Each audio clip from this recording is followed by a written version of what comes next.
Ketika pengumuman yang terlihat mendadak dikeluarkan last minute bahwa untuk liburan terutama ke Bali memerlukan PCR H-2 dinyatakan harus negatif COVID, di mana keputusan tersebut hanya keluar selang 3 hari sebelum masa liburan. Hal ini membuat lebih dari 40% traveler mengcancel perjalanan liburannya ke Bali. Bayangkan, di kepala banyak orang adalah ongkos liburan harus ditambah dana 4 jutaan untuk mereka berempat sebagai biaya PCR jika liburan keluarga akan dilakukan. Angka ini besar sekali, mending di-cancel liburannya. Ini membuat Bali yang tadinya semangat menyambut tamu mendadak layu sebelum berkembang. Melihat fenomena kebijakan mendadak yang niatnya baik, yaitu melindungi Bali dari virus COVID, namun berefek merugikan ekonomi, mulai ide di kepala pada bermunculan berkomentar nakal. Ini bisnis PCR jangan-jangan pejabat yang punya ya? Sehingga dengan kebijakan membuat diharuskan tes PCR yang harganya lumayan, katakanlah 1 juta, kalau dikalikan 100.000 turis lokal, angkanya 100 miliar didapat dengan cepat. Jahat banget ya otak kami ini. Maaf ya pejabat, maaf. Ini mungkin kami emosi. Bisnis kami di Bali kering kerontang. Bayar gaji karyawan nombok pakai uang tabungan. Masalah kami ini swasta, nggak bisa korupsi uang anggaran daerah atau anggaran pusat. Saat ini kami harus jual aset, harus ngutang, harus pecah tabungan hanya untuk membuat usaha kami jalan. Dan satu-satunya itulah yang kami bisa untuk membayar gaji karyawan. Semua ini kami harus lakukan di masa COVID yang ternyata kebijakan Anda pejabat yang kami sering ragu lebih sering merugikan kami para pengusaha swasta.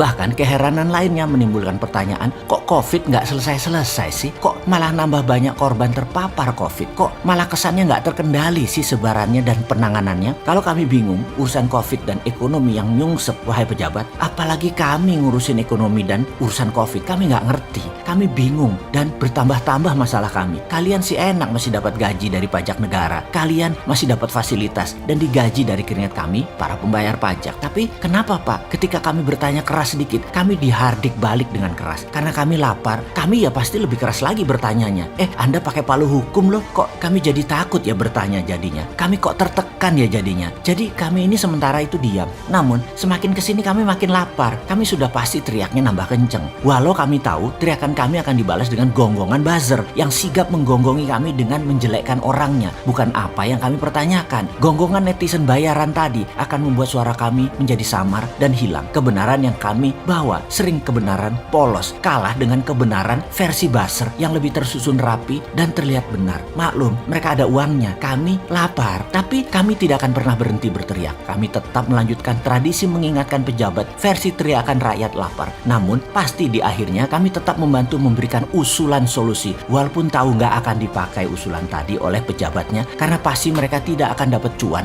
kalau usulan kami dijalankan. Kebijakan baru dibuat kalau ada cuan untuk kelompok mereka, untuk teman mereka, atau ke pejabat bersangkutan kali ya, baik cuan secara langsung ke kantong atau tidak langsung. Itu yang kami lihat loh ya. Mungkin ini salah, tapi monggo dibenarkan, jangan dimarahi ya. Kita bantu masalah COVID selesai dan pariwisata sekaligus, atau kita selesaikan satu-satu. Tapi bagaimana kalau dua-duanya kita selesaikan sekaligus deh? Satu kali dayung 2-3 pulau terlampaui. Cara menyelesaikan COVID dan pariwisata domestik agar hidup kembali dengan cepat adalah gratiskan PCR dan vaksin di pelabuhan serta bandara masuk ke daerah wisata bagi seluruh turis domestik. Sesederhana itu. Setelah itu pasti wisata tumbuh dengan cepat, termasuk turis asing yang akan masuk ke Indonesia. Beri vaksin gratis ditambah lagi vitamin gratis untuk penduduk Indonesia sebagai tumbuhnya antibodi mereka. Kalau ada yang tanya uangnya dari mana atau Indonesia saat ini kan nggak ada uangnya, maka jawaban kita sederhana. Yuk kamu geser menjabatnya, ganti sama si Sontoloyo ini. Bagaimana? Kesuwen Cak, sampean kopinya kurang kental sih. Sudah jadi pejabat, hidupmu kurang pahit bos.